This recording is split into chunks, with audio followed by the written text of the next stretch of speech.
એરંડા બજારમાં 2-3 દિવસથી જે વાયદાની મંદી થઈ છે એનાથી થોડોક નિરાશાવાદ થયો છે, પણ બજારમાં હવે શું થઈ શકે એની વાત આ વિડીયોમાં આપણે કરવી છે.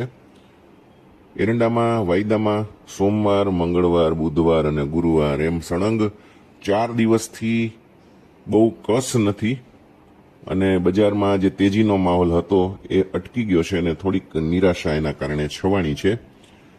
બજાર થોડીક કરેક્શન મોડમાં આવી ગઈ છે એમ ચોક્કસ કહી શકાય, કારણ કે એક ધારી તેજી થઈ હતી છેક 6,400ના ભાવથી અને એ 7,100નું સપાટી જે છે એ વટાવી નથી શકતો વાયદો, અને વાયદાએ ઘણી ટ્રાય કરી હતી કે 7,100 વાયદો વટાવે, પણ એ પોસિબલ નથી બનતું. વાયદો અહીંયાથી પાછો આવતો હતો એટલે કરેક્શન વધ્યું, અને બીજા પણ એના કારણો છે, વિસ્તારથી વાત કરવાનો છું.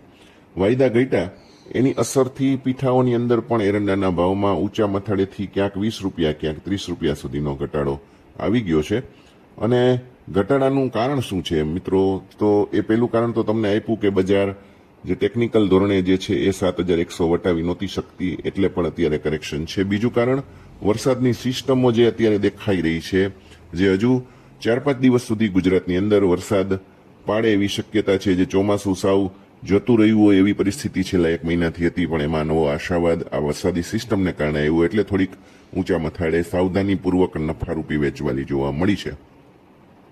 વરસાદની ખેંચને કારણે જે સટ્ટો જામ્યો હતો એ થોડો કડવો થયો છે, એટલા માટે પણ અત્યારે બજાર ઘટી છે. પણ વરસાદ સિવાયના જો કારણને બાદ કરીએ તો બજારની અંદર હજી પણ પુરવઠાની ભયંકર ખેંચ છે. પુરવઠો હજી ઓછો છે.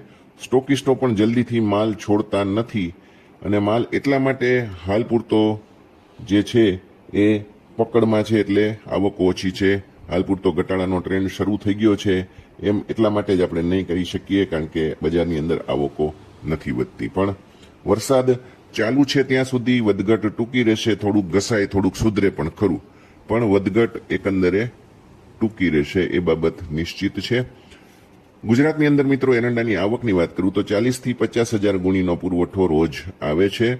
એરંડાનો ભાવ જે છે 1,350 થી 1,420 રૂપિયા સુધી બોલાય છે, વધીને 1,380 રૂપિયા અને ઉપરમાં 1,430-1,35 રૂપિયા સુધીના ભાવ થયા હતા. એમાં થોડું કરેક્શન આવ્યું વાયદામાં, એટલે ઘટ્યું છે. માર્કેટિંગ યાર્ડની અંદર જો વાત કરીએ તો આ ભાવ ચાલી રહ્યા છે. ચાર્ટ પ્રમાણે વાયદામાં શું થાય એની વાત હવે હું તમને આગળ કરવાનો છું, બરાબર ધ્યાન આપીને સાંભળજો. તો મિત્રો, તાજેતરમાં જે તેજી થઈ એ પછી કેસ્ટર સીડની અંદર નફા બુકિંગ ઊંચા સ્તરે જોવા મળે છે અને એ ચાર્ટમાં ચોખ્ખું દેખાય છે. એકંદરે બજારનું માળખું હજુ પણ હકારાત્મક છે. હાલમાં ઘટાડો એક સામાન્ય કરેક્શન હોય એવું લાગે છે. મિત્રો, જ્યારે તમને 7,100 વારંવાર બજાર નહોતી વટાવી શકતી ત્યારે જ કહ્યું હતું કે કરેક્શન આવવાની શક્યતા છે, ઊંચા મથાળા છે, જરૂર હોય એ લોકો 20% માલ વેચે, અને જે લોકોને સંતોષ હોય એ 70-80% માલ પણ વેચી શકે એવી વાત તમને મેં કરેલી છે અગાઉ, એ ખાસ ધ્યાનમાં લેજો. વર્તમાન ટ્રેન્ડ શું છે, તેજી મંદી કેવી રેન્જ છે, તો 6,980 થી 7,120ની સપાટીએ વાયદો અથડાયા કરે છે એવું લાગે છે. અને હું જ્યારે વિડીયો બનાવું છું ત્યારે 9:30નો સમય થયો છે, એટલે વાયદા ચાલુ નહોતા થયા, ખાસ ધ્યાનમાં લેજો.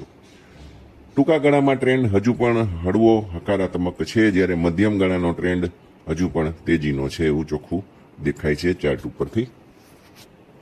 હળવી મૂંઝવણ બજારની અંદર છે. 7,120 ઉપરનો સપોર્ટ, જે ઉપરનું પ્રતિકારક લેવલ પ્રાપ્ત ન થાય ત્યાં સુધી નવી તેજી માટે હવે આશા નથી રાખવાની. આ બાબત ખાસ ધ્યાનમાં રાખજો.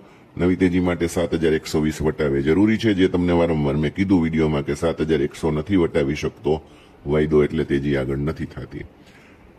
6,980 થી 7,000ની નજીક થોડીક ખરીદી આવતી રહી છે, એટલા માટે બજાર ટકી જાય છે. પણ 7,120 થી ઉપર કે 7,160ની ઉપર ક્ષેત્રોમાં પુરવઠો દેખાય છે, એટલે કે વાયદામાં વેચવાલી આવે છે. તો સપોર્ટ 6,990 અને પ્રતિકાર 7,120, અને એ વટાવે તો 7,160નું આ રીતે બને છે. ખાસ વાત ધ્યાનમાં લેજો, જ્યાં સુધી ભાવ 6,990 થી ઉપર રહે ત્યાં સુધી મોટી મંદી નથી આવવાની. 7,120ની ઉપર જાય તો તેજી આવશે, અને એ 7,160 સુધી આગળ વધી શકે, પછી 7,200 સુધી જઈ શકે. પણ 6,990 તોડે તો 6,940 અને 6,800 સુધી પણ જવાની શક્યતા રહેશે. એ બાબત ધ્યાનમાં રાખી અને વેપાર કરવા આપ સૌને ભલામણ કરું છું.